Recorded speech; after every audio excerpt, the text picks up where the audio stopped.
नमस्कार, मैं अमित। आप सबका बहुत स्वागत करता हूँ आपके अपने YouTube channel Amit Gupta vlogs पर। भक्तों, आज मैं आपको खाटू श्याम की उस महिमा के बारे में बताने जा रहा हूँ, जिस महिमा को सुनकर आपके सच में रोंगटे खड़े हो जाएंगे। आप ये सोचेंगे कि खाटू श्याम ने अपने भक्तों के ऊपर कैसी कृपा करी कि उनकी महिमा अपरंपार है खाटू श्याम की।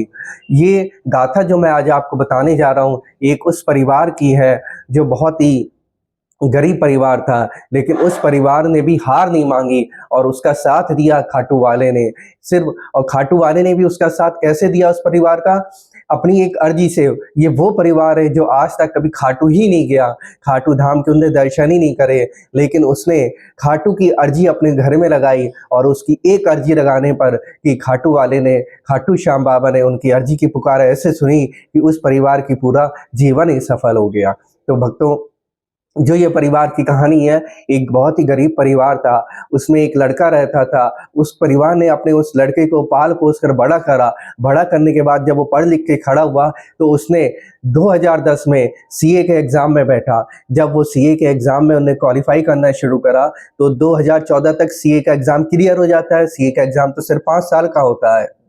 उसने सारे एग्ज़ाम अपने क्लियर कर लिए 5 साल तक, लेकिन जो उसका लास्ट अटेम्प्ट था 2014 में, जब वो अपना लास्ट अटेम्प्ट देने गया तो वो उसका क्लियर नहीं हुआ। 2 या 3 नंबरों से वो रह गया उसके अंदर। फिर वो भी हिम्मत नहीं हारा। उसने सोचा मैं फिर से एग्ज़ाम दूंगा। फिर 2015 में उन्होंने फिर एग्ज़ाम दिया उसका सीए का, लेकिन वो सीए का एग्ज़ाम फिर क्लियर नहीं हुआ। फिर वो 2 या 3-4 नंबरों से रह जाता। आखिर अब वो समझ में नहीं आ रहा कि क्या करे क्या नहीं करे। देखो, पढ़ाई तो सारी करी उसने, ऐसा भी नहीं कि उसने पढ़ाई नहीं करी हो। मेहनत पूरी करी, पूरी लगन से उसने पर मेहनत करी, पढ़ाई करी और उसका साथ भी उसके परिवार ने पूरा दिया उसके अंदर। लेकिन अब वो आगे कैसे बढ़े? फिर 2016 में उसने फिर एग्ज़ाम दिया। फिर वो रह गया, पास नहीं कर पाया अपने उस सीए के एग्ज़ाम को। मतलब फाइनल अटेम्प्ट में ही वो रह जा रहा बार बार। कभी 2 नंबर से रह जाता, कभी 1 नंबर से रह जाता, कभी 3 नंबर से रह जाता। ज़्यादा नंबरों का भी डिफरेंस नहीं आ रहा था उसके अंदर। फिर 2018, 2019 में भी क्लियर नहीं हो पाया, 2020 में भी क्लियर नहीं हो पाया, 2021 में भी उसका सीए का एग्ज़ाम क्लियर नहीं हो पाया। ऐसे करते करते उसका आप मान के चलो तो 2010 से लेके और 2021 तक का टाइम जो है, मतलब उसके 11-12 साल उसका सीए में ही चला गया। अब आप लोग सोच सकते हैं कि जिस परिवार जो इतना गरीब था, जैसे तैसे करके उनने अपने बेटे को सीए की तैयारी करवाई, सीए के एग्ज़ाम में दिलाया और उसका बेटा अगर सीए क्वालिफाई नहीं कर पा रहा था, तो उस परिवार के ऊपर क्या बीत रही होगी। उनके तो मानो ज़मीन के पैरों तले ज़मीन ही खिसक रही थी कि अब हम लोग करें तो करें क्या करें। उन्होंने जगह-जगह जाके पंडितों को कुंडलियाँ दिखवाई कि आप लोग देख के बता दीजिए कि बेटे का सीए एग्ज़ाम क्लियर होगा या नहीं होगा। सभी पंडितों ने, सभी ज्योतिषियों ने यही कह दिया था कि अब इसका सीए का एग्ज़ाम क्लियर नहीं होगा, आप इसे किसी और काम धंधे पे लगा दीजिए। अब लेकिन होने को तो कुछ और ही मंजूर था।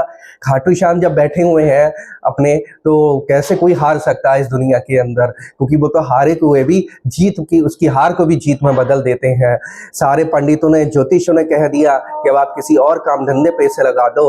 उसके माता पिता ने भी हार ही मान चुके थे कि अब हम लोग क्या करें, इससे अच्छा तो इसको कोई काम ही शुरू करा दें। लेकिन फिर भी उस लड़के ने हार नहीं मानी। उसके बाद उसने फिर से फॉर्म भरा 2022 में, और फॉर्म भरने से पहले उनकी जान पहचान में किसी ने उनसे कहा कि तुम एक बार खाटू श्याम की बाबा की अर्जी लगाओ। अर्जी लगाने के बाद तुम उनसे अपनी विनती करो, हे भगवान मेरे बेटे का सीए क्लियर हो जाए। तो उस लोगों ने, उस परिवार ने खाटू श्याम के सच्चे मन से अपने घर में ही अर्जी लगाई। अर्जी लगाने के बाद फिर उसके 1 महीने बाद जब वो एग्ज़ाम देने के लिए गया, तो आप ये समझिए उसका एग्ज़ाम का जब उसका वो रिज़ल्ट आया तो उस परिवार में खुशी की लहर दौड़ गई और उसका वो सीए 2022 में क्लियर हो गया। अब वो इस टाइम पे नोएडा में जॉब कर रहा है। तो देखिए खाटू श्याम ने कैसे अपने हारे हुए को भी जीत की, उसकी जीत में बदल दिया। जब खाटू वाले की अर्जी लगती है, जब हम, और सबसे बड़ी बात तो आप ये देख सकते हैं, वो परिवार खाटू गया भी नहीं था एक बार भी, बस उसने अपने घर में सच्चे मन से अर्जी लगाई। तो देखिए आप भक्तों कि कैसे खाटू श्याम की अर्जी ने एक हारे हुए को भी, हार को भी जीत में बदल दिया। तो मैं भी आपसे यही कहना चाहूँगा कि खाटू श्याम की अर्जी हमें अपने घर में ज़रूर लगानी चाहिए। अगर आपको मेरी इस गाथा को सुन के आपके भी रोंगटे खड़े हुए हों और आपको भी इस गाथा को जो बातें हैं वो सुनकर आज मैंने आपको बिल्कुल सच्ची घटना पे आधारित ये गाथा बताई है एक परिवार की। तो हमें खाटू श्याम का बहुत बहुत धन्यवाद देना चाहिए कि कैसे खाटू वाले ने उस परिवार की रक्षा करी और उसको हारने से बचा लिया। तभी तो कहते हैं कि हारे का सहारा बाबा श्याम हमारा। तो अगर आपकी भी कोई ऐसी गाथा है, सच्ची घटना पे आधारित है कोई गाथा, तो मुझे मेल बॉक्स पे ईमेल जरूर करें। मैं डिस्क्रिप्शन में आपको अपनी ईमेल आईडी मेंशन कर दूंगा ताकि उस गाथा को मैं सब लोगों तक पहुंचा सकूं और सब लोग उस बात को सुनकर जान सके कि कैसे खाटू श्याम हम लोग की रक्षा करता है। बोलो जय श्री खाटू श्याम, जय श्याम बाबा, हर हर महादेव।